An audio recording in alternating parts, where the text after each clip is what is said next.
Your love is raining up.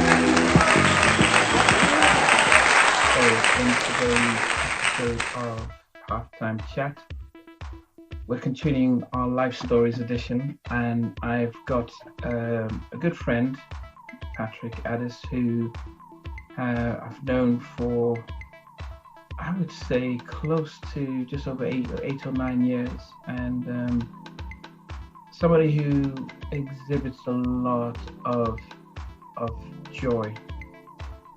And when you get to meet him, when you get to know him, he's just full of life, sort of energy. And so we're just going to go through sort of walk through his life, understand what life is like for him, trials and tribulations. He's also co-authored a book about men's mental health called Big Boys Don't Cry.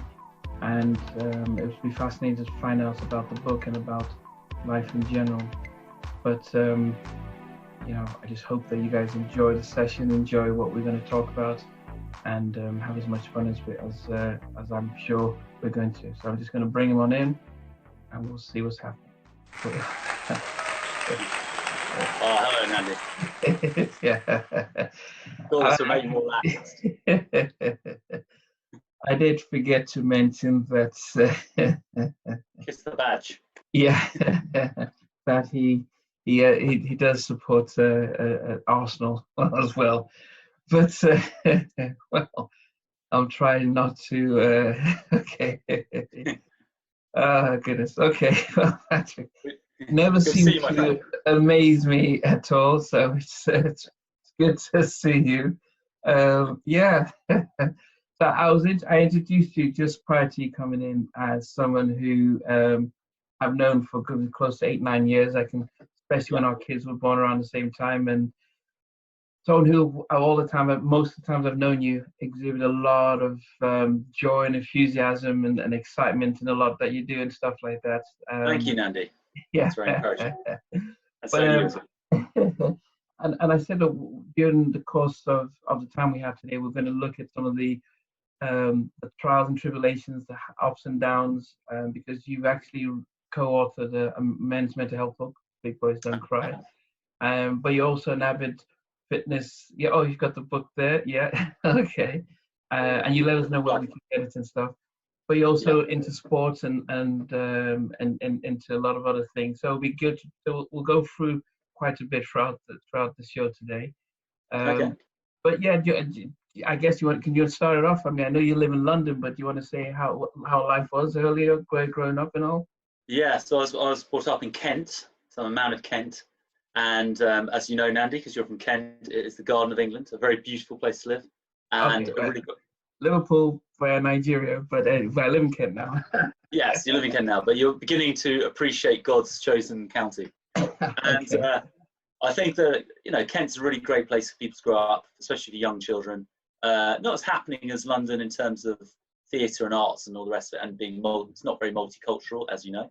But yeah. I think Kent is a nice, peaceful, relaxed place, kind of slower pace, good for communities, good for, depending where you live in Kent, it's outdoory, so it's a good chance to explore the world.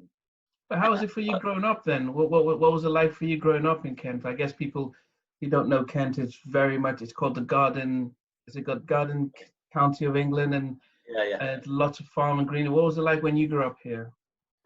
Well, no, I mean, it was great. As I said, back in the day, you could leave your bike outside your house. No one would steal it, probably because it wasn't a very good bike. But there you go. And then also people kept their back doors open. I lived in a very small village in Kent, and it was very community orientated, based a lot around the church and the shop and the pub, because there wasn't much else. Not much transport going out, or buses every 5 minutes or once a week. So people spent a lot more time around each other's houses. There was a lot of community events. If there was a village cricket team, everyone would be in it at some stage, however bad or good they were.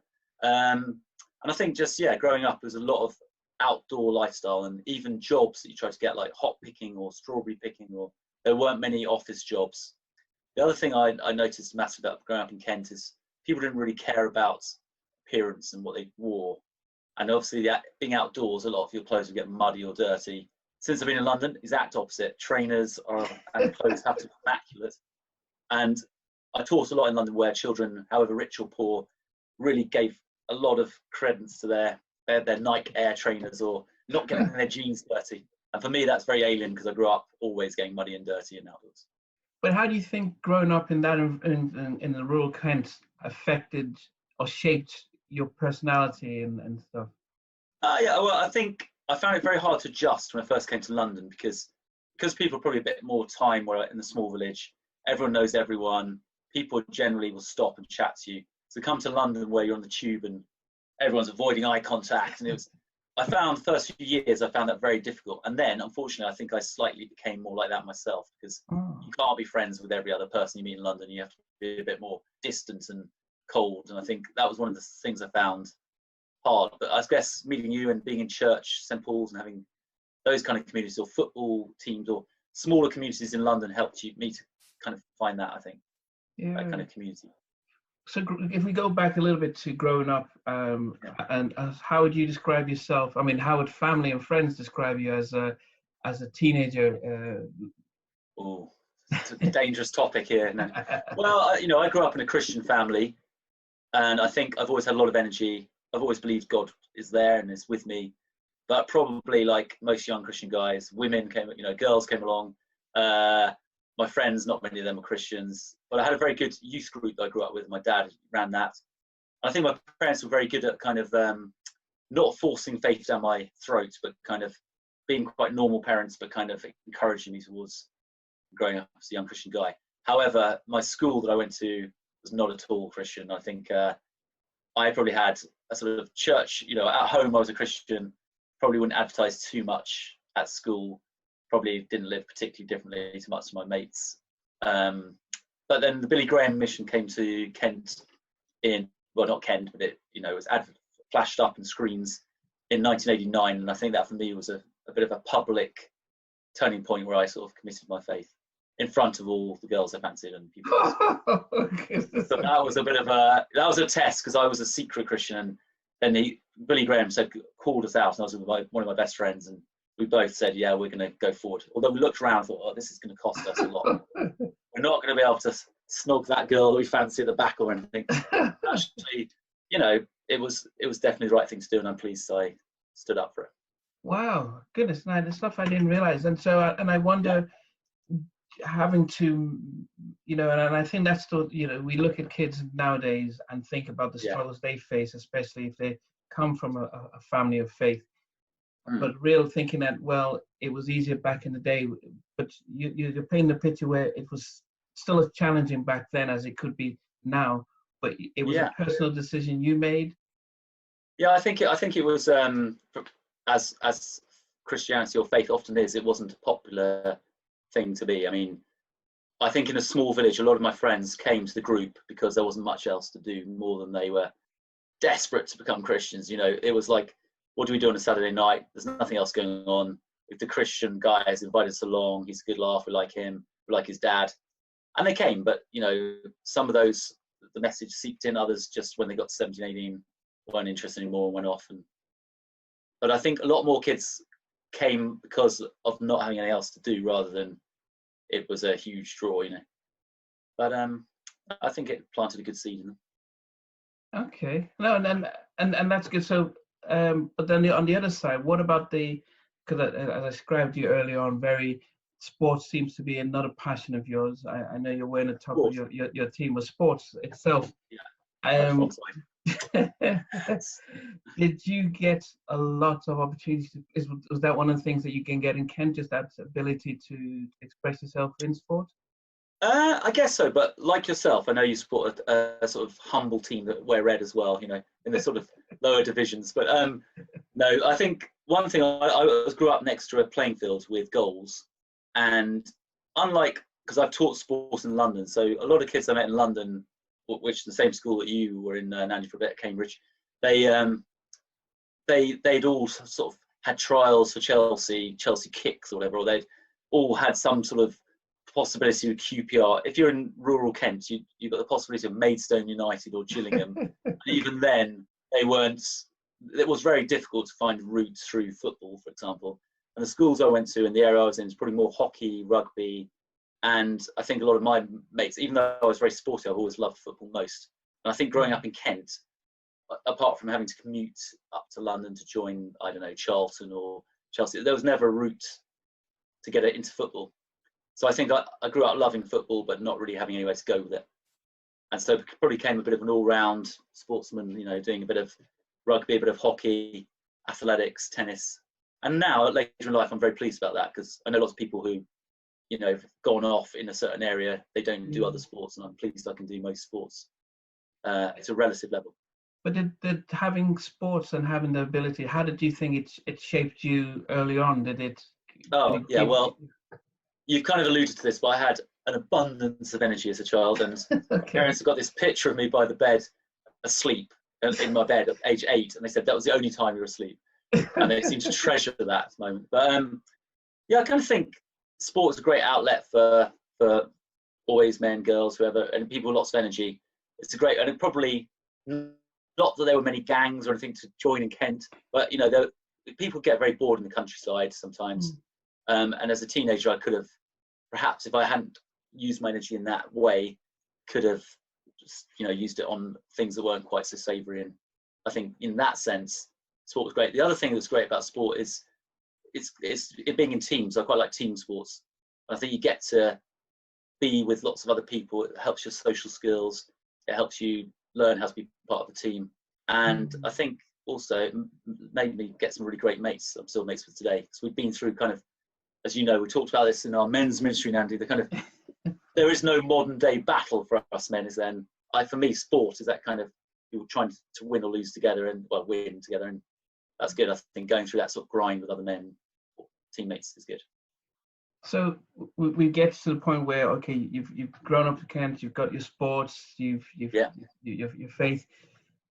Then you go to university. I'm not sure where you went to and what life was. Loughborough University, the lead sports university in the country, Nandi. Get it out there. Okay. And so I know Loughborough. I've got my cousin who was head of department in engineering there. So I've been to town quite a bit. I actually loved Loughborough, because it had when I leave London to go to Loughborough, it felt like I was going to another country. The air was different. It was calm. It was relaxed and stuff. And I know a lot of most of Britain's elite athletes across sports go at Loughborough. So was the transition to Loughborough seamless because of its being a sporting university? I think they were able to make an exception. All these elite athletes, and they let me through the back. No, I went to do film and TV there. A media degree, media and communications. Oh, right. And I think the school I went to wasn't too clued up. It was quite a modern. They called it Mickey Mouse Studies in those days. And I think the grammar school I went to, kind of Patrick Sporty, goes to Loughborough, but without really much thought of what degree I was doing. So I kind of had quite bad, I think, career advice about what degree to do. I think Loughborough was a good fit, but I actually dropped out after a semester because the degree was not what I wanted it to be I knew in the first week. I was thinking it'd be practical cameras, and it was just sociology, psychology, lots of ologies, lots of essays. Okay. So I asked to leave within the first week. I said, I don't think this is the course for me. They said, no, see it out, do a semester. And at the end of the semester, I said, I don't think this is the course for me. So I had some great opportunities sportingly. I played, they're so good there. I went for the football trials, got to the end of them with all the freshers, and they said, you're in the fifths. Fifths? Fifths, yeah. And the England schoolboys had come up to train with the firsts and the seconds and thirds. They'd all been set. Wow. So I did these massive trials just to get through to the fifth team.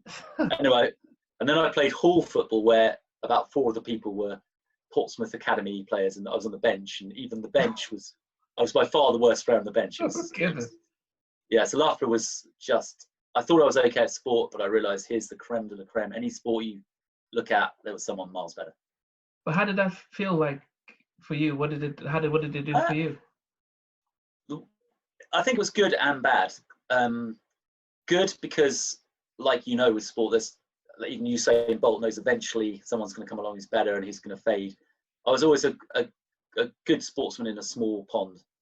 And then I think I went to somewhere where, I remember going for a run with this guy, and he said, he looked a bit skinny and scrawny. I thought, I'm quite fast, I'll go out. I could not even keep up with him in the sprint in the first 100 yards. And he turned out to be number 3 cross-country runner in the UK. And I couldn't even keep up with him at the beginning, and he just went off and off and off, said, "You're too slow." And then I remember playing table tennis with another roommate, thinking, "Oh, at least I can beat him at table tennis." And then he came out, wrapped his bat with a sort of band, and he was the Welsh under 20 whatever champion. And I had to be trained to return his serve. He had so much spin on it, I couldn't actually get his serve back. Wow. So yeah, so I met some incredible sportsmen, but it made me go away just enjoying sport. I was quite competitive before that. I think I lost a bit of my edge on competitiveness, but I really enjoyed having sport for the fun of it. So that was a good thing. And not being so, I have to win, I have to lose. It was just, I enjoy sport for sport, and there's always going to be someone better. So it was a good thing. So then after the semester, what happened? So I had to have another gap year in Kent with a good friend, Michael Dixon, I think you know, and another year of kind of rubbishy odd jobs like pushing trolleys in the supermarket or hot picking and working behind bars. And actually good enjoyable jobs, but not long-term career jobs. And then I went off to York, Ripley, York St John's, to do film and TV, a more practical degree. Oh, okay. Okay. And so what was the difference when you actually did that? Well, it was what I wanted it. I'd gone to school with I was relatively good at English and essays, but I was just bored of that. I'd had the sort of grammar type essays and having to do the right thing, and I could do it, but I wanted to do something more wacky and creative and getting out with cameras. I was hoping to be a presenter, so that was the aim. Okay. And it was a wacky degree, but unfortunately, perhaps my teachers are right. I was not so. I probably took it too much for fun. I had a good time at uni and my skill was probably writing these dry essays because I've been trained in that. And then suddenly we had these very subjective plays that we had to do or film things, and I didn't really know how to do well at it. Is that thinking outside the box, or what you couldn't? No, it was more that like you'll do a play and you've no idea if you've done well or badly in a play, and I didn't really know how to make it better. And then you'd have to write how you felt or what you thought about your own performance, and I found that quite difficult, and I probably just had a bit of a good time at university and did a lot of sport. But with school, I had a good time, but I always knew this is how you do an essay, this is how you get a good grade, and if this is what you put in it. Whereas acting and the technological side, I was quite weak at. I realized I'd never done it before, and I realized it wasn't really me. I wanted to be a presenter, and that was it. So there was a lot of acting in it, a lot of editing and things that I realized I was quite weak at, and not much presenting. So it was kind of like, okay, but I had a great time. I met some brilliant friends. I didn't realize I had quite a strong Christian background at university, so I had a very strong Christian union that I loved being in. I met some what I consider to be, well, still some of my best friends, but also just I've been to very conservative Kent churches, and then I met these characters around the world as sporty fun, people that I would be friends with even if they weren't Christians, whereas before, perhaps in Kent, I had a very small pool of people you had to be friends with because they were the only Christians there, So that was really good, and my faith, I think, grew in those times. So if you look back and you think about, and we'll get to where your career is now, but if you could have changed anything from leaving grammar school and thinking of, I think after you've left Loughborough and thinking, I want to go back and do a degree, would you have changed your degree choice, and what would you have done? I might have done. I might have actually may have gone to Loughborough, but perhaps have done sports science or, a subject that was relevant for Loughborough. Because I don't think Loughborough it was good for engineering, as you said your friend went to do. It's very good for sport. Perhaps communication media studies was not the forte there. And I felt a bit of no one else was doing that. It was a very sort of small percentage. I don't regret it because as I said, I love sport, and I, went to the Sebastian Coe track and the steps they had for him, and all those famous alumni that went there. And even now, if I say someone I went to Loughborough, they're serious, serious sportsman. So and I played, the best standard of sport I've probably ever played, even though I wasn't in top teams. It was everything you did. But going to York, though, would you have changed your course in York, especially especially after? That's a really good question, because I really enjoyed aspects of my course, but perhaps the Mickey Mouse element was a little bit true. What I mean by that is I didn't know how to do well at it. It wasn't one of those degrees where you can say, if I put in this extra bit of effort, I will get a 2-1 or a first. It was more like, we've done a play in a group. You know, you do your bit of it. You might be behind the scenes. You might be up at the front. No one's really telling you until it's all done. Oh, by the way, that's a 2-2 or a third. It's unlike an essay where you do a draft, it comes back, you make it better. You know, I kind of knew what to do. I just went through this degree in a fog, and at the end, got told. I remember saying to the lecturer, "How near am I to a 2-1?" He said, "The question you need to ask is how to avoid a third." And then I got a 2-2, so I was like, okay, fine. But I got what I deserved. I probably had a great time there. I don't regret it. But from the grammar school that wanted to push excellence, I should have heeded the advice of doing something like English that I was good at, and done a dry, because it was a lovely university. I think whatever subject you did there, it would have been, I probably would have got a better degree, which may have helped in the future. But can't regret. You have to move on. No, yeah, and it's just a learning. But so after leaving York, what happened? So then I worked for a church doing youth work, and I was hoping that this was all going to link in with being a Blue Peter presenter or a TV presenter. So you still had that? Was that something that you were really serious about, that you wanted to be a presenter? Yeah, it was, and hence why I did the film TV degree. But I don't think the background I'd had at the school really equipped me for that world, because not being from London, I didn't know really much about TV. I just watched it and thought, oh, cool, I'd love to be a presenter. But without, lots of kids in London are quite savvy and have been to Endemol, all these, been to the BBC, they've seen it all, they kind of got an idea. I was a bit of more of a pipe dream, I think. And then then I worked, after doing the youth work, I went to Italy to be a TEF. I saw an advert, quite impulsive, thought, oh, I'll do that. And it was, would you like to teach drama to Italian children? I thought, no, but I would like to go to Italy. And so I did a TEFL certificate, which is teaching English as a foreign language. Went out to Italy and taught a period of time there, which was great, in the south of Italy. Then came back to London to try and be this amazing presenter.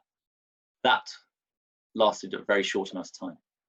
Mainly because I think the truth of the media is you've got to be relatively wealthy to survive in London as a young person, because you don't get paid and you have to do voluntary work. Or, as my dad said, you have to be very persistent and have that complete drive to make it.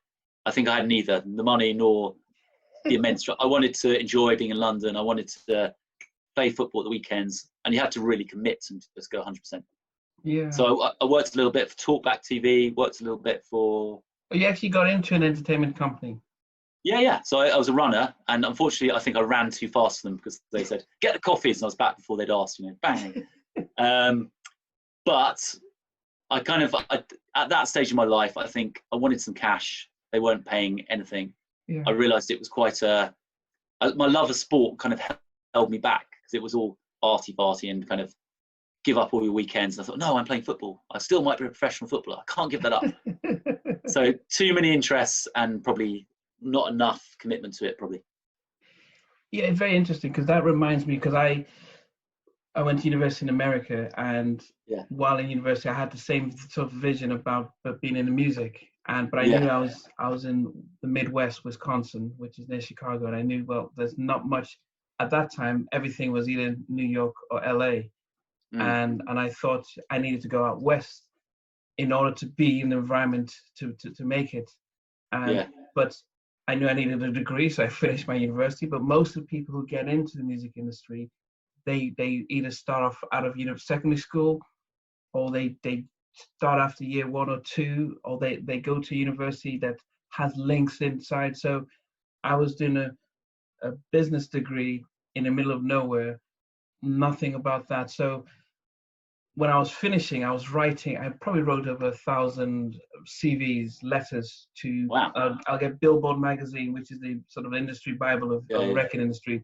I'll look at all the names of the executives, and I'll just write a letter to them, put my CV in, and I'll always buy stamps that have something musical and put it in. Ah, cool. Not one person responded.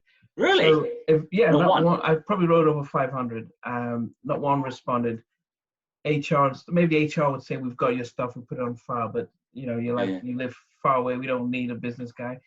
Eventually I moved to LA, and but I'm working, and you need to live in LA, you need to work, you kind of hang around. And I was like, in the mid-20s, it was that kind of sense of, okay, if I needed to go in the industry, I needed to go as an intern. That means no money, and that's a sacrifice. And I think listening to that, it just reminded me of that sense of if you don't have people who knows somebody in there and says, oh, here's my buddy here, give him a job, a chance. It is quite a challenge. But I also learned that it's not, it can chew you up if you are a good guy.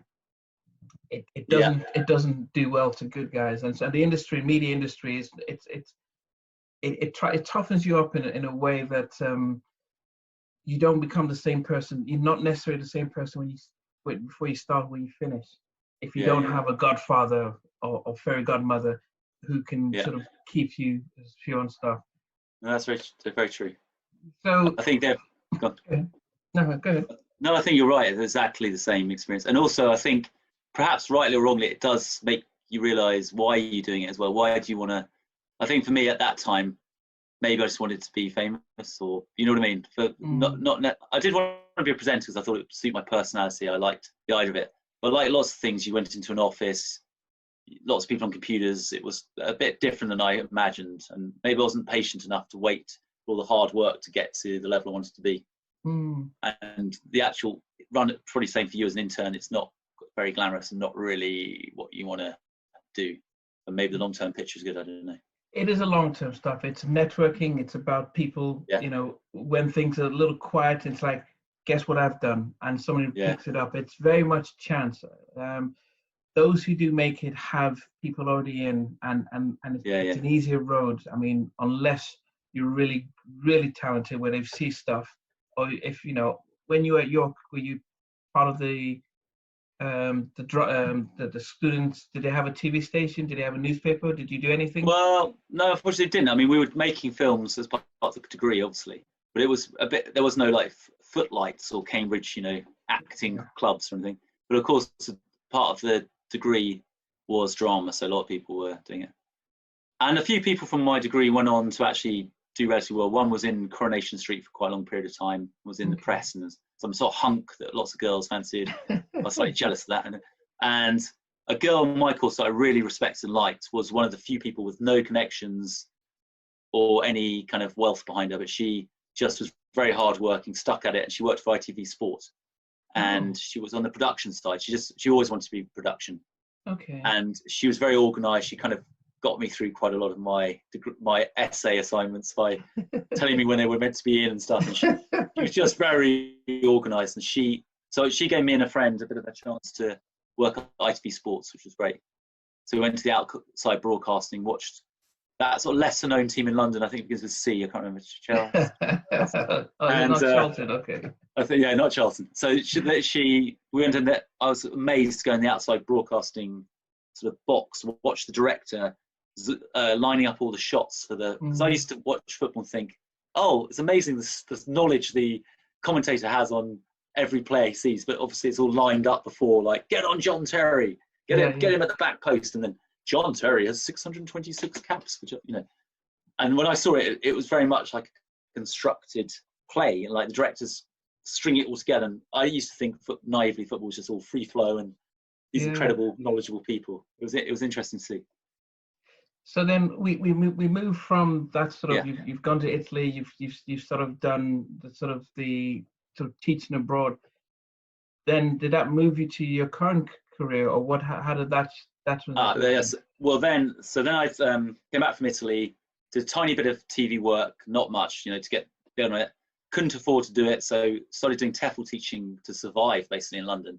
I was hoping that I'd do a bit of that, get back into TV stuff, and then it would all magically work out. Before I knew it, just the economics of London, I was doing millions of hours of TEFL teaching, no work in TV, and before I knew it, I'd done 5 years of teaching English as a foreign language in London.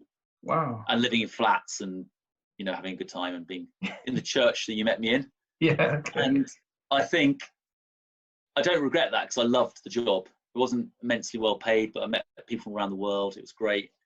And then my dad said, get serious, son, you're 28.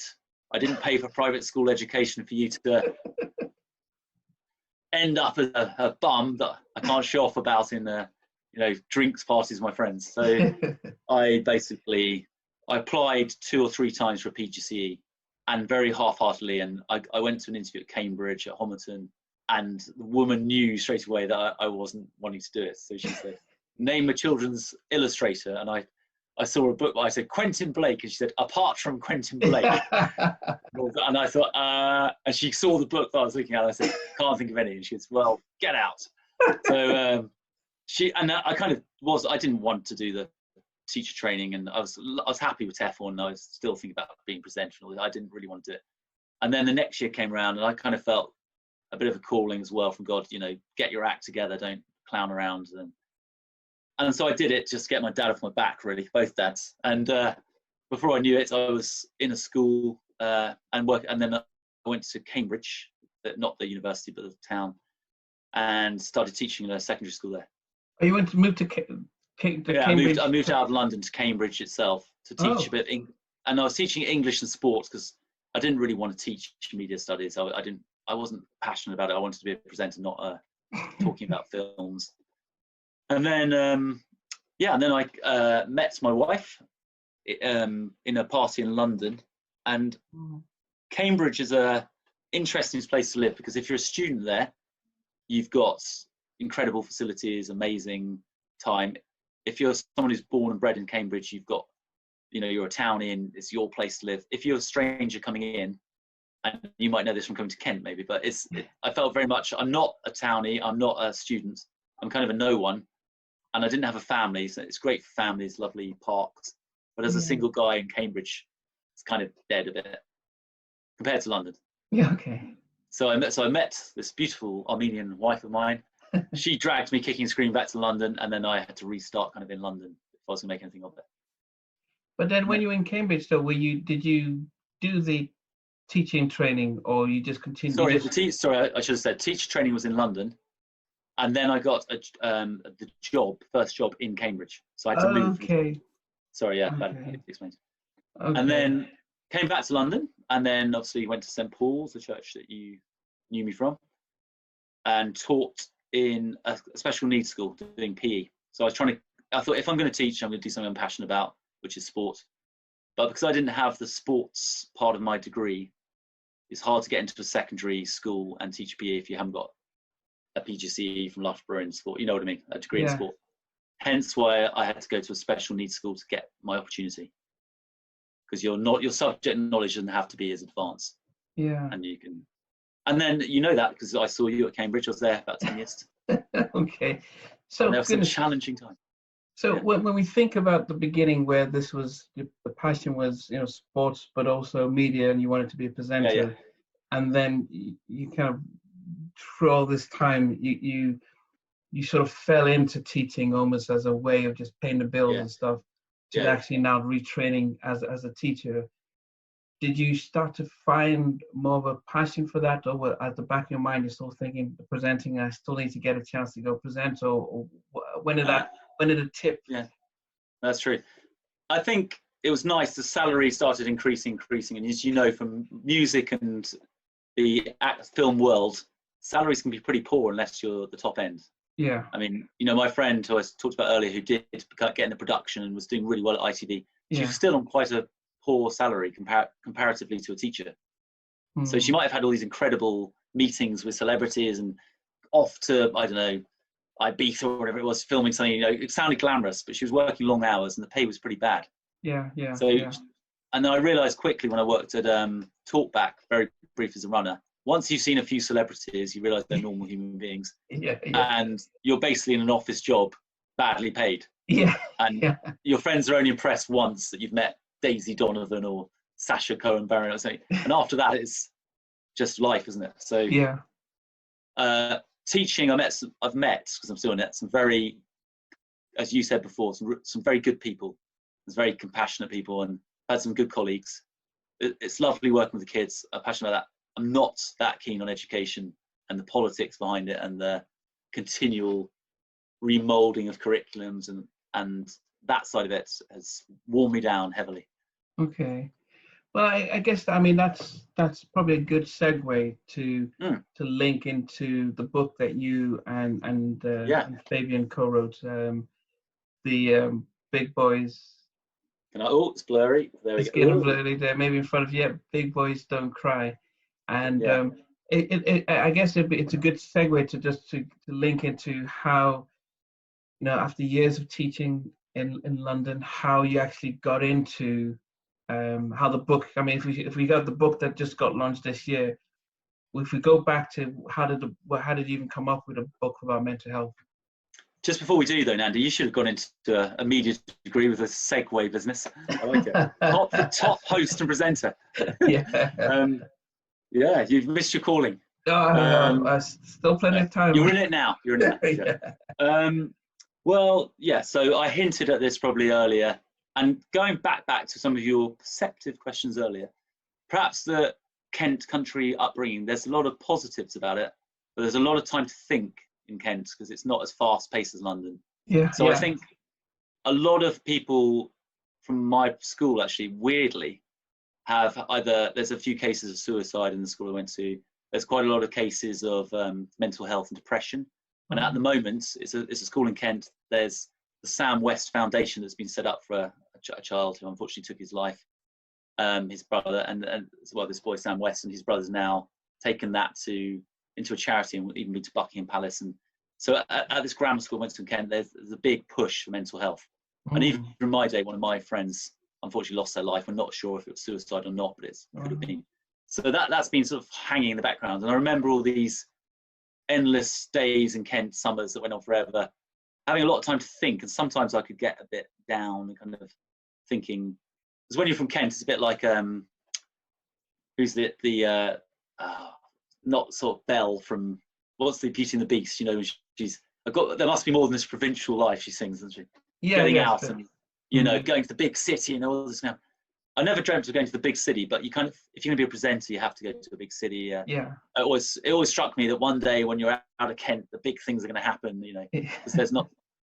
But you kind of realise when you get to these big cities, perhaps it's not as glittered with gold as you might think. And so going in these schools, it was tough. And I worked in the special needs school that you've been to, and not as a student, Andy, but as you were as an adult. Yeah. And as you know, there were a lot of restraints, there were a lot of difficult kids, and I think I got quite worn out by all the battle that was endless there with these kids.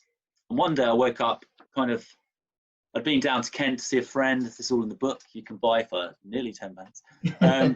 And I went canoeing with a friend of ours, Ned Crow, down in I think it was Margate, but I can't remember where it was now. We went canoeing, and that night, so I'd had a really good summer holiday. I'd been canoeing with a friend, went to bed that night and woke up bolt upright at 3 o'clock in the morning, dripping with sweat. And I suppose it could only be compared to something like when our army officers come back and get PTSD from the war or something. It was like I had this awful dream of being attacked by one of the kids at the school, and I actually had been attacked by that child once. He swung a big wooden shelf with nails in it to try and hit another student, and I had to duck. Wow. And so I'd had quite a lot of threatening experiences at that school, and I think I just dealt with them in my stride. And being a bloke, hadn't really talked about it, just carried on having a laugh and living my life. And then one day it all caught up. So I woke up sweating and stressed out, and that really quickly went into a kind of deep anxiety / depression, whatever you want to call it. And it took me a long time to get out of it. And I had prayer, I had really good friends, counsellors, others, tried every different technique you could, and it just wouldn't go. And I got worse and had to be signed off from work. And this was, I was a guy who didn't have millions of skeletons in my closet. I had a lovely child in Kent. I don't know if it was a resilience thing. I don't know what it was. I just cracked, basically. And so that happened. And I think once you've had it once, the sort of fight or flight thing, it can come back. And then, as you know, as a good friend, I've had a few experiences since of it coming back, the anxiety, and usually work-related, usually a stressful experience like Ofsted inspection or something, or a difficult boss or whatever it is, triggers it. And then, but answering your question, the reason we wrote the book is because I was relatively good at English at school. I like writing about things to kind of get them off your chest. I wrote my story, sent it to another friend who's the co-author of the book, and it helped him what I wrote, and then he was able to write his story, and his had gone a bit further, that he was, going to commit suicide, which fortunately for me, maybe my faith, whatever, I wasn't down that route, but he was, and he had a young family. So together we decided, look, this could help more other men than just us. And it's about men, because obviously I am one, and I think men are not quite so good at opening up, are they, and expressing we're not coping, or it felt like a sign of weakness. So so we did the thing, called it Big Boys Don't Cry. As you know, there's a website, www.bigboysdon'tcry.co.uk, and you can access it there on a Kindle at the moment. And there's some amazing contributors, Andy, lots of people from different walks of lives, and many different stories. Yeah, I think there's something that you mentioned that I wanted to find, and this was when you first had the sort of that shock in the middle of the night, and you went down that route.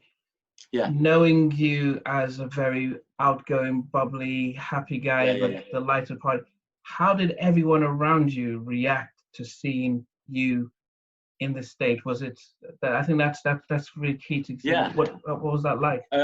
Another great question, Andy. Good host. I'm doing your PR here. Okay.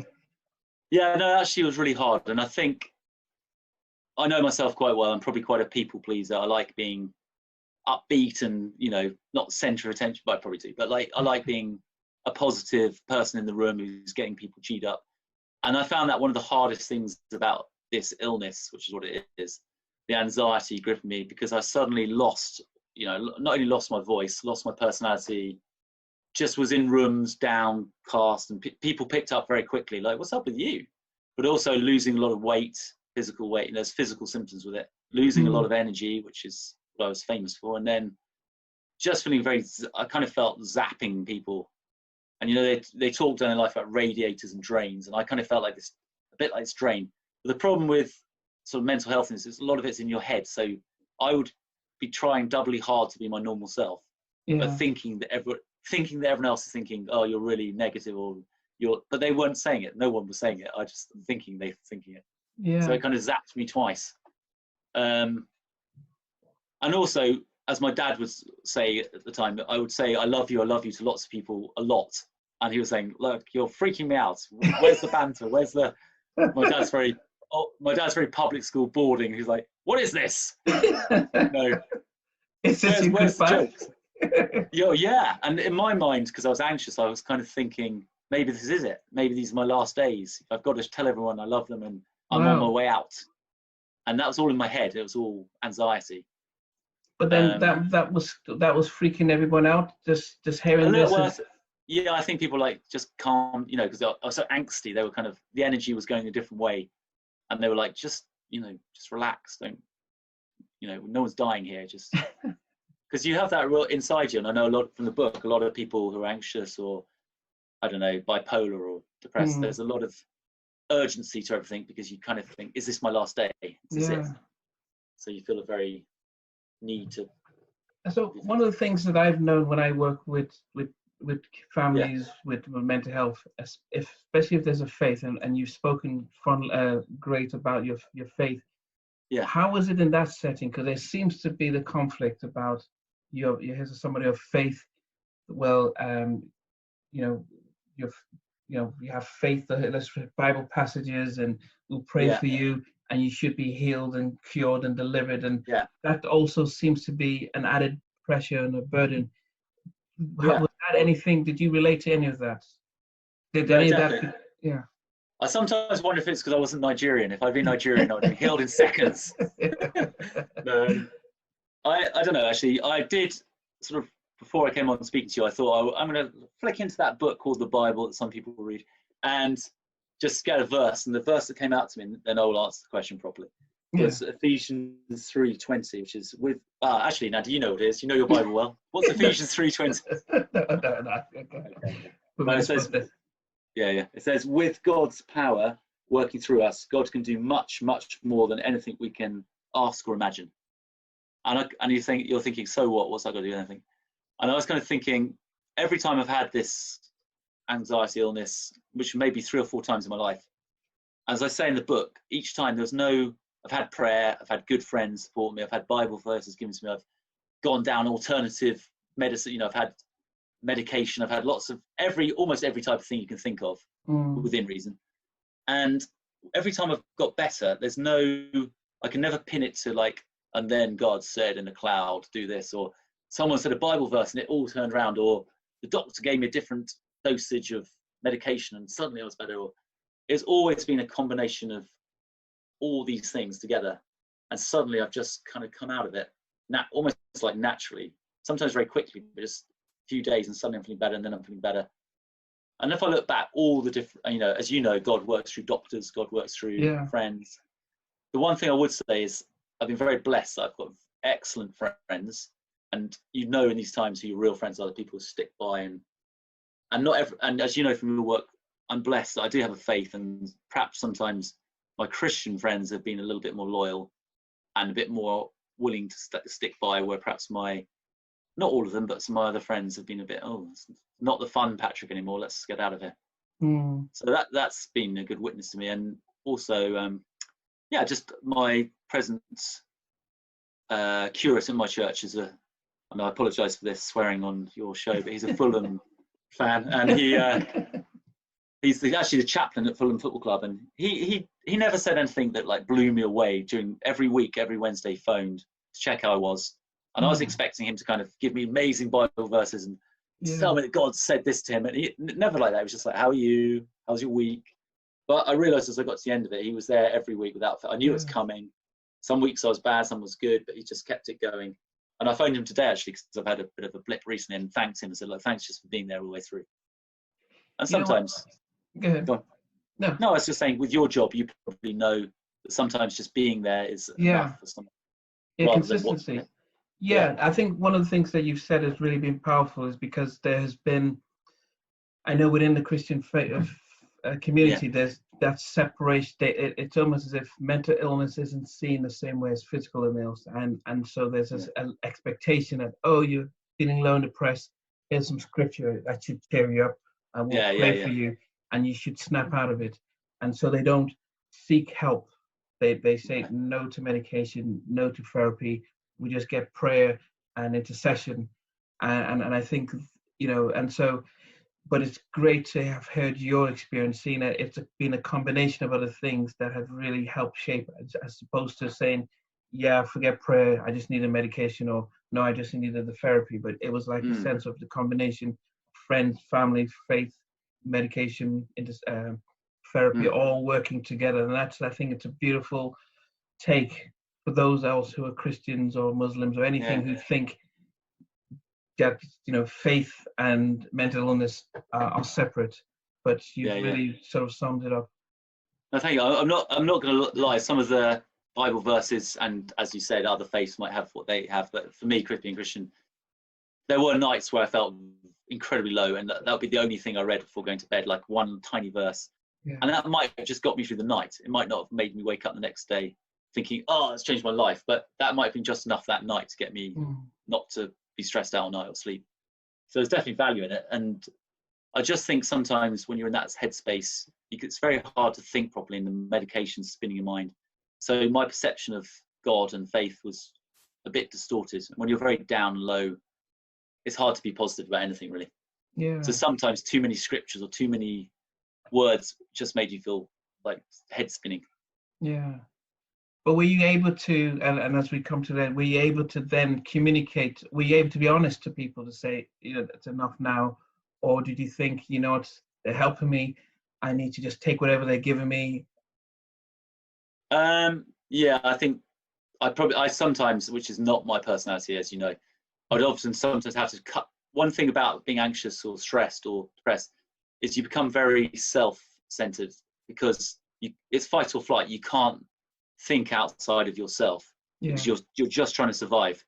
So I found it very difficult at the time. If a family member or someone I loved was telling me their problems, I felt awful inside, because I was thinking, I just don't care. I haven't got the energy to think about you. And that's counter to everything I believe. So there was this conflict of like, I'm a Christian. I love my sister. She's telling me a big problem. I should be caring and praying for her. I just don't want to because it's making me depressed, thinking she's depressed and I can't deal with it. Yeah. So I was sometimes like, sorry, I've got to go. Or I wouldn't answer people's phone calls because I just didn't have the energy. Yeah. And yeah. Yeah, no, that's really powerful because, as I said, so many times I work with kids and families, and they go through that, and they're explaining how they're cutting off their friends, and in some cases we're like, well, you need your network in order to help you with your recovery, but then they're explaining that yes, but when they're not burdening me, but having a sense of here's what's going on with me, and it's like, I can't help me, how can I help you? And it's making me far worse. And becomes a balance, and it's hard to even communicate that because you don't want to feel like you're offending. Looking back, what would be an advice for somebody else who's going through that, how to balance it out? Well, the thing you said earlier on about consistency, I think like some of the people I enjoyed talking to when I was in my lowest ebbs, it might sound boring, but like the kind of, my mom would sort of say really mundane things that have happened in Kent. Like she'd rearrange the flowers, or I don't know, the dog had been on 2 walks, and you know, almost that's easier when you're in that state to hear the everyday normal, because it's safe and it's normal, familiar, than someone saying, "Did you know that Aunt Jill is sick and she's dying?" Or which you don't want to hear because you can't deal with that heavy stuff. Okay. Or someone asking you too many questions to push in further into your depression. You know, sometimes just every day. My dad would often say things like, Wolves lost to Arsenal. How do you feel about that? And you think, oh, this the same old boring questions, but it was kind of familiar and comforting. Yeah. So maybe there's no harm sometimes in just having, you know, the mundane chat that's familiar and easy, low level, not too challenging. Just that it's having the communication with someone is good. And it's actually, there's the same thing you hear from people who've had bereavement. They say everyone's afraid to speak to them, so no one speaks to them and everyone disappears. And it's interesting that they say no one just says, how are you doing, what's going on, couldn't get you anything, because everyone's like, I don't know what to say, so we don't say anything. So it's really good to, I think for a take home for anyone, is just that sense of be as normal and mundane as you can, almost like an Arsene Wenger kind of thing, and and to help them through it. I just have one question for you, Nandy, before we go. I mean, you've had 30 years of kind of depression with Liverpool's league performance. Has that been a sort of weight lifted from your shoulder, like the greatest medicine you can have with Klopp winning? And you know what? I think until we actually see Jordan Henderson lifting the trophy, and then we see the colours on it, I think it doesn't sink in really. I mean, the Guard of Honours and stuff are good, but I think it's still. Even when we came back from the break and knew that, okay, we just needed one more point or stuff like that, I think it hasn't sunk in. It hasn't truly sunk in. And 30 years. I mean, I grew up in Liverpool in the 80s, where it wasn't a big deal. There's hardly anyone on the street because, next year we're going to win something. I think Man United fans are probably the closest to seeing how, since Ferguson left, how it's like not to win anything, which is great. Yeah. So but no, as we wrap up, we will put information as to where people can get the book. Is it Amazon? Can you get it on Amazon? You can buy on Amazon, yes. But also on the website bigboysdon'tcry.co. Yeah, I mean, it's very important because there are other films and books called Big Boys Don't Cry. Okay. So you need to put in the www.bigboysdon'tcry.co.uk. Go on the website, and that's the best way for finding out how to access it on Kindle. But it's also coming out soon on a sort of hardback version, but probably more in September. Okay. So we're just going to get it published. So it's a great book. There's some amazing contributors, as you know, Andy. And we also just hope more than anything else that if it helps one person, that would be brilliant. It's got lots of different sections where if you've got like PTSD or depression or bipolar, you can, instead of having to go to read the whole book like a narrative, you can jump to that section and find something quick and relevant to you. Lots of top tips, lots of websites to help, and kind of hopefully someone who's sharing a similar issue to you have. Yeah. No. Okay. I mean, that's great. And as I said, it is suicide under 45 is the biggest single killer of men. I know Prince William is really pushing it, because men growing up, it's just that the ability to talk about our emotions we just don't have, and it's quite easy to talk and deflect on sports and other things, women's sports, things like that, than to really be open and honest. Our final question, and this is stuff that we normally do with all our guests, is that these are tricky ones, yeah? This is the most tricky ones. But supposing you are, it's almost like a desert island sort of question. So you're stuck in a lift, and they said, look, it'll take about a couple of hours to get you out. We've got a film. Oh, this is an easy one. It'll probably be the girl from Baywatch. Is that what you... No. So the question then becomes, what film would you want to watch? You've got a couple of hours, you're stuck in the lift, and then while they're getting the movie ready, they say, look, we can play a song for you. Yeah. Then the movie comes on. So what song would you want to listen to, and what movie would you want to watch? Well, the song would definitely have to be Beethoven's. No, I'm joking. I would actually, it'll surprise you. My daughter has been playing endlessly, and you being in the music producing world will know this person. Timbaland featuring Nelly, Morning After Dark. Do you know that song? Okay. It's a classic. You should hear it. It's a good song. And it's it's upbeat, but it's got some kind of cool melody bits. So that's a good song. I also like only one song, so I'll stop there. Yes, only one song. I know, time's money. And the film, which again might surprise you, I loved it as a boy. I watched it recently, still love it. It's a kind of classic film, The Great Escape, with Steve McQueen. Okay. Yeah. So that's the in the lift and just okay. Timbaland, Nelly, and Steve McQueen. And Steve McQueen. Okay, that's you can't beat that combination. No. I want to thank you for the time. Thank you for taking us through your journey. It's amazing how you can talk about your life and almost think, is there any interest in it? But it's been just amazing to see, not just from a Christian point, from living that sort of life choices and how your path has gone you, but more so what you're really doing now, really, having this passion and call to really help men across. It doesn't matter what their faith is or what their ethnic background, but it's about helping men, really find their voice and saving other families' despair and stuff. So really appreciate the time.